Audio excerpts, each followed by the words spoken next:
আচ্ছা আচ্ছা আচ্ছা চাচা আসসালামু আলাইকুম। আসসালাম। ভালো আছো? হ্যাঁ বেটা ভালো আছি। ভোটে দাঁড়াইছি, ভোটটা দিও।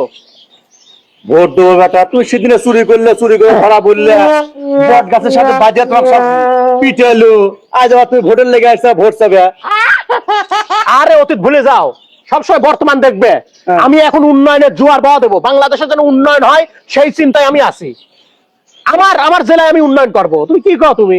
উন্নয়ন চাচা মন খারাপ করেন না বেটা, ভোটটা দিবে, হ্যাঁ? অনুরোধ রইলো, ভোটটা দিবে। আমি একবার সুযোগ দাও। আর আসি, কিসের গাছ লাগাচ্ছ? এই যে একটা ফলের গাছ লাগালাম চাচা, ফলের গাছ লাগাতে বড় হয় অনেক ফল দিবি, খাবো। বেটা তোমার যে কথা, এটা একটা জঙ্গলি, একটা জঙ্গলের একটা অপদার্থ গাছ। এই গাছে কোনো ফল হয়? এটা বোঝো, ওটা বোঝো না, ওটা বোঝো না। কি হ্যাঁ, এই জঙ্গলি গাছ থেকে ফল ফল দিবিলে গাছ বড় হলি, যতই বড় হয় গাছে ফল পাবো না, তেমনি চোর বাটপার সিটার গুন্ডাদের ভোট দিলি দেশের উন্নয়ন হবিলা। বোঝো না, বোঝো না। ভোটটা দিয়ে হ্যাঁ, টাকা খালি টাকা আইতেলি নামো।